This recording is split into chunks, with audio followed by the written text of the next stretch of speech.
तो दोस्तों last lecture में वर्क एनर्जी पावर में हम लोगों ने work done bye constant force कर लिया था।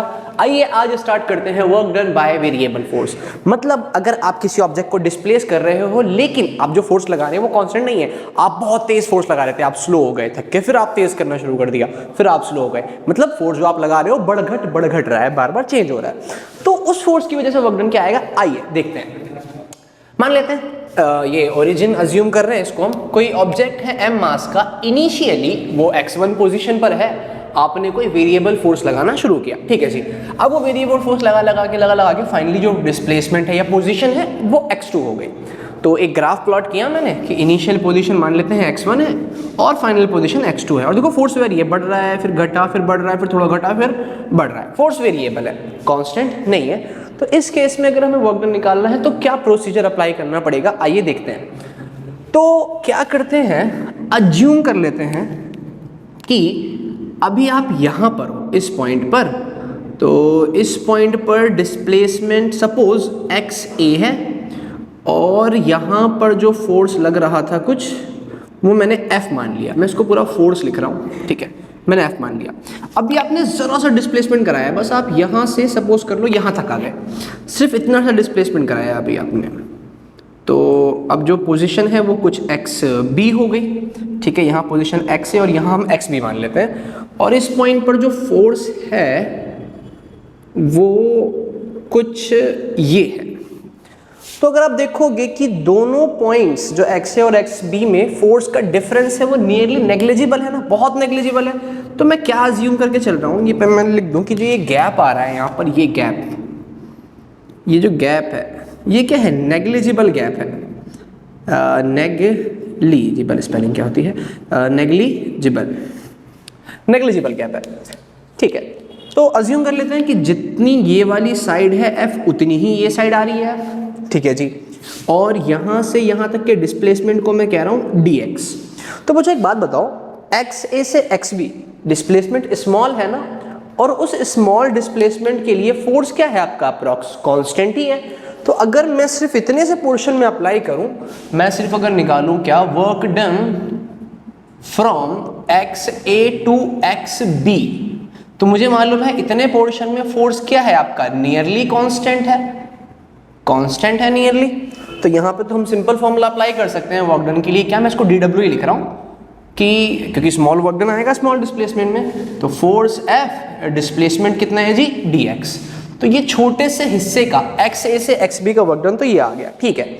अब दूसरी चीज देखिए, ये जो पोर्शन बन रहा है, ये जो पोर्शन बन रहा है, क्या ये रेक्टेंगुलर नजर नहीं आ रहा आपको, देखो ये मुझे तो देखने में लग रहा है कि भाई नियरली रेक्टेंगुलर है, और अगर ये रेक्टेंगुलर है तो इसकी एक साइड आपको दी है कितनी, dx, एक साइड कितनी दी है, f। तो क्या मैं इसका एरिया नहीं निकाल सकता, इसका एरिया भी तो अपने फाइंड कर सकते हैं ना, और एरिया का फॉर्मूला क्या होता है, L इंटू बी, तो एरिया क्या हो जाएगा, F इंटू dx। यार अब देखो वर्क डन का फॉर्मूला भी यही आ रहा है, और जो मैंने इस छोटी सी रेक्टेंगुलर स्ट्रिप का एरिया निकाला उसका भी फॉर्मूला सेम आ रहा है। मतलब कुछ तो लोचा है, कुछ रिलेशन है एरिया में और फोर्स में, सॉरी एरिया में और वर्क डन में वेरिएबल फोर्स की वजह से। देखिए अगर ऐसे ही क्या करूं, छोटे छोटे स्ट्रिप्स मान लो एक स्ट्रिप मैंने यहां लैट कर लिया छोटा सा, ठीक है, ऐसे ही एक छोटी सी स्ट्रिप मैंने यहां लैट कर ली, तो यहाँ मुझे कोई रेक्टेंगुलर पोर्शन है, यहाँ एरिया मिलेगा, यहाँ कोई मुझे रेक्टेंगुलर पोर्शन मिला, यहाँ एरिया मिलेगा। तो मैं क्या कहूँ, मुझे मालूम चला ना एक चीज़ क्या, कि जो ये छोटे छोटे रेक्टेंगुलर स्ट्रिप्स का आप एरिया निकाल रहे हो वो एक्चुअल में इसके इतने डिस्प्लेसमेंट का वर्क डन आपको दे रहा है। तो यानी यहाँ का जो एरिया होगा कुछ A1, ये आपको वर्क डन दे देगा W1 इतने से डिस्प्लेसमेंट का। यहाँ का जो एरिया आएगा A2, ये आपको इतने से डिस्प्लेसमेंट के लिए वर्क डन दे देगा W2। यहाँ का जो एरिया आएगा A3, वो आपको इतने से डिस्प्लेसमेंट के लिए वर्क डन दे देगा W3। तो ऐसे ही करते करते अगर मैं x1 से लेके x2 तक का कंप्लीट एरिया निकाल लूँ, तो क्या मुझे x1 से लेके x2 तक का टोटल वर्क डन नहीं मिल जाएगा? बिल्कुल मिल जाएगा। तो मुझे क्या कॉन्सेप्ट समझ में आ रहा है, मुझे कॉन्सेप्ट बेसिकली यहाँ से दो फॉर्म्स निकलेंगी। एक तो ये देख सकते हो आप यहाँ पे इंटीग्रल फॉर्म चल रही है, ये इंटीग्रल फॉर्म है, मतलब मैं इसमें इंटीग्रेशन अप्लाई कर सकता हूँ। कैसे अप्लाई कर सकते हैं कि भाई जी dw आपको निकालना है f और dx, इंटीग्रेशन कर रहे हैं ना, कहाँ से कहाँ तक कर रहे हैं, x1 से x2 तक, ये तो इंटीग्रल फॉर्म है, ठीक है, x1 से x2 तक। और दूसरी फॉर्म मेरी क्या निकली, ये कि जो वर्क डन है वो बेसिकली है क्या, एरिया अंडर क्या, एफ एक्स कर्व, जो आपका फोर्स डिस्प्लेसमेंट कर्व बना उसके अंदर के एरिए से भी हम वर्क डन निकाल सकते हैं। तो यहाँ पर हमारे पास दो फॉर्मूले आते हैं work done by variable force के। अगरचे आपको ग्राफ दे रखा है, अगर ग्राफ दिया है तो कुछ नहीं करना, सीधा ये इक्वेशन लगा दो। ये कब अप्लाई करनी है, if graph is given, if graph is given, ठीक है। और अगर आपको इक्वेशन की फॉर्म में गिवन है फोर्स, अगर आपको इक्वेशन की फॉर्म में गिवन है तो सीधा आप इसको लगा देंगे कि if equation of F in terms of x is given. बहुत सिंपल है, कोई रॉकेट साइंस नहीं लग रही है, लिटरली बहुत आसान है पहचानना। Work done bye constant force के लिए अगर इक्वेशन दी है फोर्स की एक्स की फॉर्म में तो हम इंटीग्रेशन कर देंगे, अगर एरिया दिया है, अगर सॉरी ग्राफ दिया है और वर्क डन निकालना है तो हम एरिया निकाल देंगे। इक्वेशन गिवन है फोर्स की एक्स की टर्म में तो हम उसका इंटीग्रेशन कर देंगे, और लिमिट्स गिवन तो लिमिट भी अप्लाई कर देंगे, ठीक है जी। तो ये था हमारे work done by variable force की कहानी। आइए कुछ न्यूमेरिकल्स करते हैं। आइए कुछ प्रॉब्लम्स देखते हैं work done by variable force पे। जैसे कि ये क्वेश्चन 2019 में है, कह रहा है अ फोर्स ऑफ 20 + 10y। देखो जी फोर्स है इक्वेशन में और y साथ में आ रहा है, मतलब जैसे जैसे y चेंज होगा फोर्स चेंज होगा, तो अपनों को देख के पता चल जाएगा कि फोर्स वेरिएबल है। अब फोर्स वेरिएबल है तो दो ही ऑप्शन है, या तो मेरे को एरिया निकालना होगा या मेरे को इंटीग्रेशन करना होगा। अब यहाँ पे क्योंकि इक्वेशन की फॉर्म में दिया है तो क्या करेंगे, integration. Act on a particle in y direction, work done by this force to move from y = 0 to y = 1। चलिए करते हैं स्टार्ट। सॉल्यूशन, आप लोगों को मालूम है क्योंकि फोर्स जो है वेरिएबल है तो work done by variable force का फॉर्मूला क्या होता है, dw = f × dx, बट यहाँ पे dx की जगह dy आ जाएगा क्योंकि मोशन कहाँ हो रहा है, अलोंग y एक्सिस, ठीक है जी। तो फॉर्मूला मेरे को ये इंप्लीमेंट करना है, पुट करते हैं। तो dw और f की जगह पे कितना हो जाएगा, 20 + 10 × 10y और dy मल्टीप्लाई में है तो इंटीग्रेशन होगा। देखो dw का इंटीग्रेशन क्या हो जाएगा जी, w, और कहाँ से कहाँ करना है मुझे, इसको 0 से लेके 1 तक करना है, ठीक है। लिमिट यहाँ भी पुट कर देता हूँ कि जब ये डिस्प्लेसमेंट 0 है तो वर्क डन 0 होगा, जब डिस्प्लेसमेंट वर्क 1 हो गया तो वर्क डन कुछ तो हो जाएगा, w, dw का इंटीग्रेशन w होगा। फिर अगर प्रॉपर तरीके से हम चलें तो हम क्या करते हैं जी, लिमिट पुट करते हैं 0 से w, ठीक है। इसका इंटीग्रेशन करेंगे, 20 का कितना हो जाएगा, कांस्टेंट है तो साथ में मल्टीप्लाई में आ जाएगा क्या, y + 10y का क्या हो जाएगा, 10y² / 2, और यहाँ पुट की जाएगी क्या, लिमिट 0 से लेकर के 1 तक, ठीक है। इसको मैं आगे कर देता हूँ, I think I have to change my pen, है ना, ताकि दिखे। तो अपर लिमिट माइनस लोअर करेंगे तो w का w रह जाएगा, -0 हो जाएगा, ठीक है। और इक्वल टू में अपर लिमिट पुट करेंगे y की जगह पे 1, तो पहले हम पुट करते हैं 20 × y की जगह पे 1 + 10 × 1² / 2, और माइनस लोअर लिमिट में 0 पुट करेंगे तो ये पूरा 0 हो जाएगा। तो w = 20 से कम 20 प्लस इससे ही कट जाएगा 5, तो कितना आ गया, 25 joule. Option number D is correct. So 2011 का ये क्वेश्चन है कि work done on the particle during displacement of 12 metre, ठीक है। अब ग्राफ में देखो क्या फोर्स कांस्टेंट है, मोशन एक्चुअली में डैश्ड है, मोशन यहाँ से शुरू हुआ है 3 से और ये ऐसे जा रहा है, यहाँ से यहाँ देखो फोर्स कांस्टेंट है, लेकिन 7 से लेके 12 मीटर तक फोर्स क्या हुआ, डिक्रीज हो रहा है, मतलब फोर्स वेरी कर रहा है, मतलब work done by variable force, मतलब एरिया निकालना है, ग्राफ गिवन है, करते हैं। तो जी मुझे मालूम है वर्क डन निकालने के लिए मुझे करना क्या है, एरिया निकाल देना है। एरिया किसका निकालना है, अंडर एफ एक्स कर्व का, ठीक है।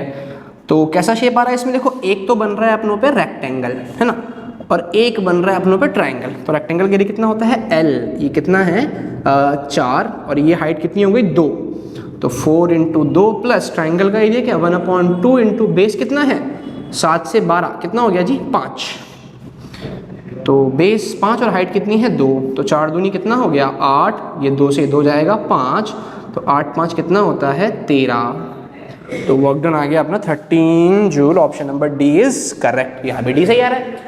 अगला है 2005 का work done by force in moving the object from x equal to 0 to 6 metre. फिर से ग्राफ दिया है, फोर्स देखो चेंज हो रहा है, यानी कि वर्क डन निकालने के लिए एरिया निकालना है।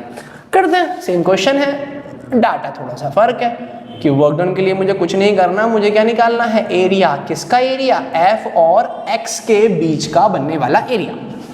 तो निकालते हैं। देखो कौन कौन से क्वेश्चन बचे बच्चों, एक बन रहा है आपके पास ये रेक्टेंगल, एक्चुअल में स्क्वायर है, तो l इंटू बी, सो 3 इंटू 3, 3 इंटू 3 प्लस 1/2। ट्राइंगल का बेस कितना है, 3 से 6 3, और ट्राइंगल की हाइट कितनी है अपनी, वो भी 3 है।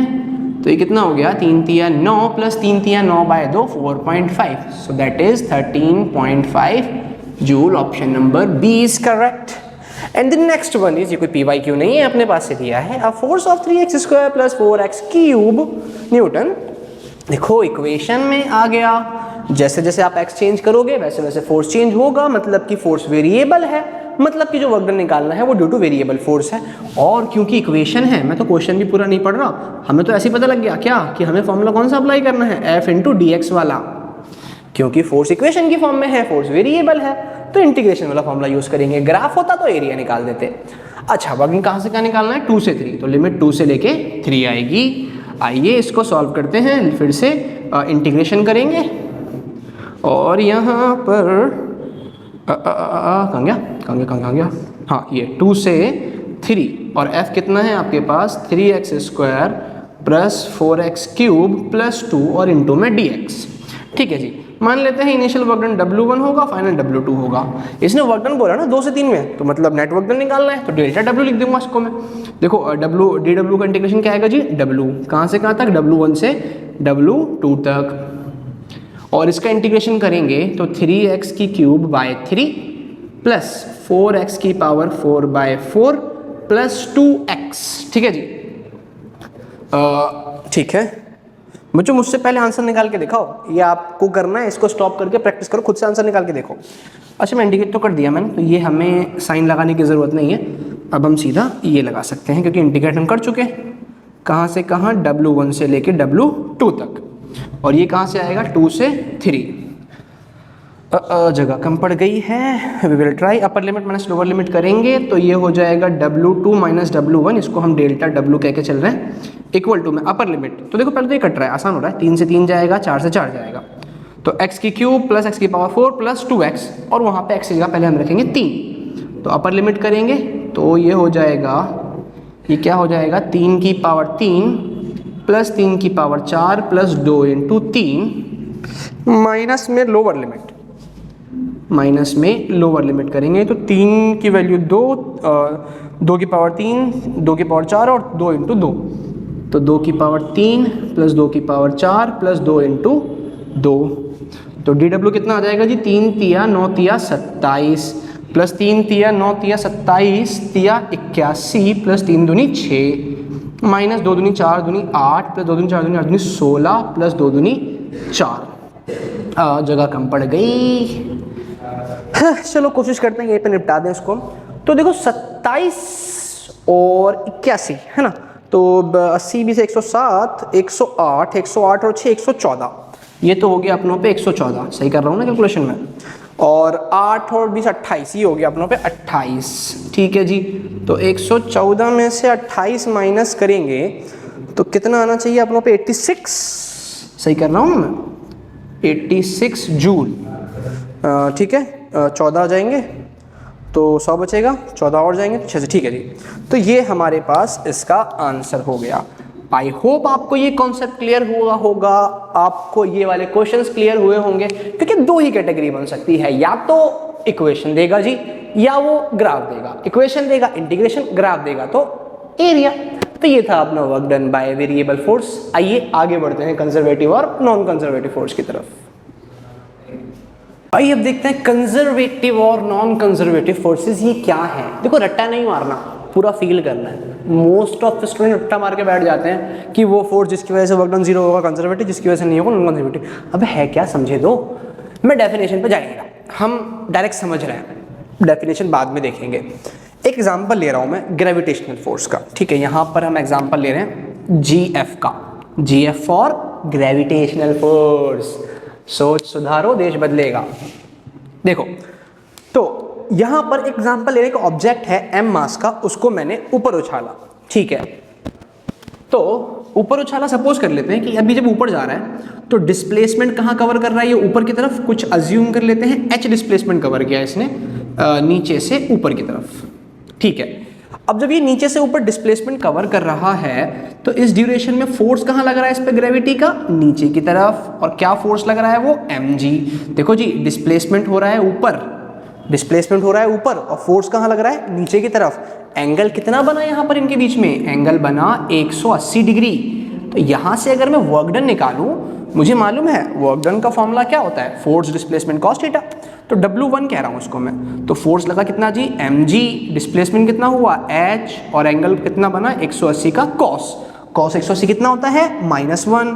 तो W1 की वैल्यू कितनी आ गई, माइनस का mgh, ठीक है। हमें क्लोज लूप का निकालना है, क्लोज लूप सेंस कि जितना मतलब जहां से मोशन शुरू हुआ था फाइनली एंड भी वही हो रहा है। तो ये हमने नीचे से ऊपर की कहानी तो देख ली कि वर्क डन हमारा जो नीचे से ऊपर जाने में है दैट इज माइनस mgh आ रहा है। जब ऊपर से नीचे आएगा, ऊपर से जब नीचे आएगा तो फोर्स कहाँ लग रहा है, mg, नीचे की तरफ। और अब डिस्प्लेसमेंट सेम ट्रेवल हुआ ना, वो भी कहाँ है, नीचे की तरफ, डिस्प्लेसमेंट भी नीचे है और ग्रेविटी का फोर्स भी इस केस में नीचे की तरफ है। तो यहाँ पर जो एंगल बना फोर्स में डिस्प्लेसमेंट में कितना है, 0 डिग्री।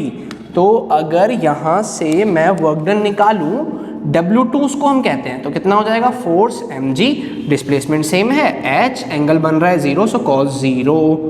तो W2 कितना आ गया, mgh और प्लस का mgh। अब अगर मैं आपसे कहूं आप मुझे नेट वर्क डन बताइए, नेट वर्क डन, तो अगर हम यहाँ पे W नेट निकालें तो क्या हो जाएगा जी, W1 प्लस W2, क्योंकि वर्क डन तो स्केलर क्वांटिटी है, डायरेक्टली ऐड कर सकते हैं नेट निकालने के लिए। तो कितना हो जाएगा, W नेट माइनस का mgh और प्लस का mgh, तो कितना हो गया ये फाइनली 0। यानी कि net work done complete loop में कितना आ गया, 0। मैं फिर से कह रहा हूं, डेफिनेशन छोड़ो, अभी हम इसी एग्जांपल से समझते हैं कि यार कंजर्वेटिव क्या कहना चाह रहा है। अपनों को मालूम है जब वर्क डन नेगेटिव आता है तो एनर्जी कहाँ से कहाँ ट्रांसफर हो रही है, बॉडी से फोर्स अप्लाइंग एजेंट में। और अगर वर्क डन पॉजिटिव आता है तो एनर्जी कहाँ, बॉडी से फोर्स अप्लाइंग एजेंट में। इस केस में देखो बच्चों, जब यहाँ पे बॉल नीचे से ऊपर जा रहा है ना तो स्पीड स्लो होती चली जा रही है, धीरे धीरे धीरे धीरे धीरे धीरे धीरे यहाँ पे आके क्या होती है, स्पीड टॉप मोस्ट पॉइंट पर 0 हो जाती है। यानी कि जब बॉल नीचे से ऊपर जा रहा है, बॉल क्या कर रहा है, एनर्जी लूज कर रहा है, बॉडी क्या कर रही है, एनर्जी लूज कर रही है। दैट्स व्हाई नेगेटिव साइन, जो आपके पास ball is losing energy, energy lose कर रहा है बॉल। और जब ऊपर से नीचे आया तो वर्क डन क्या है, पॉजिटिव। और वर्क डन पॉजिटिव का मतलब क्या, बॉडी एनर्जी गेन कर रही है, जितनी एनर्जी गेन करेगा उतनी तेज मूव करेगी। तो नीचे आते आते आते स्पीड इंक्रीज होती चली जाती है ना, क्योंकि तो यहाँ पर पॉजिटिव वर्क का मतलब क्या है कि बॉल इज गेनिंग एनर्जी, जो आपकी बॉल है वो एनर्जी गेन कर रही है। मतलब नीचे से ऊपर जाते में बॉल ने जितनी एनर्जी लूज की थी, ऊपर से नीचे आते में बॉल ने उतनी ही एनर्जी गेन कर ली। मतलब इस फोर्स ने, ग्रेविटेशनल फोर्स ने, जीएफ ने एनर्जी का लॉस नहीं होने दिया, एनर्जी जितनी गेन की थी बॉडी ने उतनी उसको वापस दिलवा दी। तो यहाँ पे ये फोर्स कर क्या रहा है, एनर्जी को कंजर्व करवा रहा है। नेट वर्क डन 0 है, मतलब जितनी लॉस की थी उतनी ही गेन कर ली। दैट मीन्स एनर्जी कंजर्व है, एनर्जी चेंज नहीं है। कब, जब ये वाला फोर्स काम कर रहा होगा। That's why it is called conservative force, वो फोर्स जिसकी वजह से एनर्जी का लॉस नहीं होता कंप्लीट लूप में, वो फोर्स जिसकी वजह से कंप्लीट लूप में वर्क डन जो है 0 रहता है। ऐसे फोर्स को हम कहते हैं कंजर्वेटिव फोर्स। आइए आगे आते हैं नॉन कंजर्वेटिव फोर्स के बारे में। फिर से डेफिनेशन बाद में देखेंगे, समझ लेते हैं ना पहले कोई एग्जांपल लेकर के कि नॉन कंजर्वेटिव फोर्स आखिर है क्या, हमें नहीं मालूम क्या है, समझ लेते हैं। तो जैसे यहाँ पर मैंने ग्रेविटेशनल फोर्स का एग्जांपल लिया, वैसे ही यहाँ पर मैं काइनेटिक फ्रिक्शन KF का एग्जांपल ले रहा हूँ। ठीक है, तो एक क्या है, टेबल है अपनों पे, रफ है, उस पर एक ऑब्जेक्ट रखा है m मास का, उसका टॉप व्यू देख रहे हैं। तो ऊपर से देखोगे तो ऐसे ही नजर आएगा आपको। ठीक है, तो मान लेते हैं इसने कुछ x डिस्प्लेसमेंट ट्रेवल किया इधर, और वापसी आते में भी इसने x डिस्प्लेसमेंट ही ट्रेवल किया, एक कंप्लीट लूप बनाया। देखो अब कह रहे हो यार लूप कहाँ बन रहा है, जहां से शुरू हुआ वहां तो मोशन खत्म नहीं हुआ, नहीं एक्चुअल में वहीं खत्म हो रहा है। ये मैंने गैप करके आपको दिखाया है समझाने के लिए। तो जब गया होगा राइट साइड में, क्योंकि टेबल रफ है तो काइनेटिक फ्रिक्शन कहाँ लगा होगा, पीछे की तरफ, और जब आया होगा लेफ्ट साइड में, क्योंकि रफ है तो काइनेटिक फ्रिक्शन कहाँ लगा होगा, राइट साइड में, बैकवर्ड टू द मोशन। देखो इस केस में जो थीटा है कितना है फोर्स डिस्प्लेसमेंट में 180, यहाँ भी कितना है 180। तो अगर अब हम वर्क डन निकालें इस वाले केस से, तो वर्क डन W1 कह रहा हूँ जाते का, तो फोर्स डिस्प्लेसमेंट cos 180, cos 180 -1 तो कितना हो गया जी माइनस का एफ के एक्स।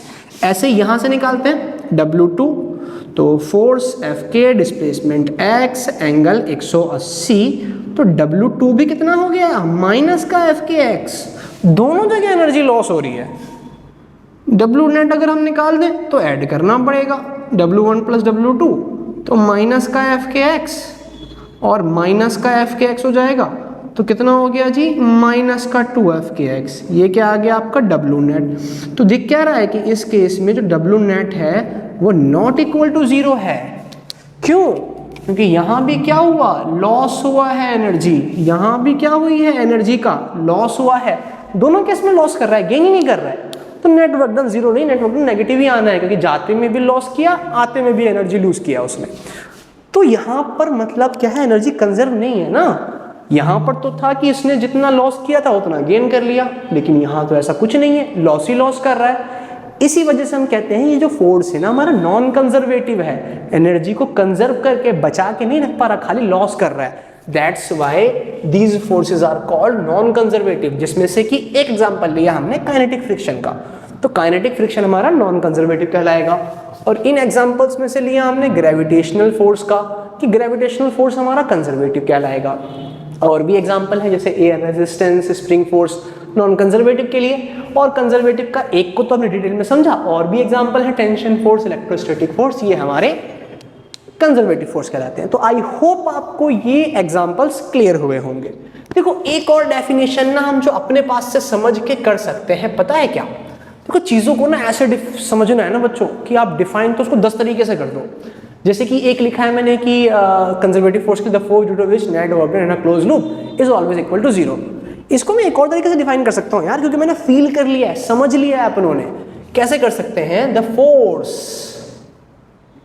फोर्स, सोचो क्या लिखने वाला हूं मैं, या क्या बन सकता है एक और डेफिनेशन, 10 बन सकते हैं। The force due to which energy remains conserved, energy जो है चेंज नहीं होगी, एनर्जी कंजर्व रहेगी, conserve in a close loop, in a close loop. ऐसे फोर्स को हम कहेंगे कंजर्वेटिव फोर्स।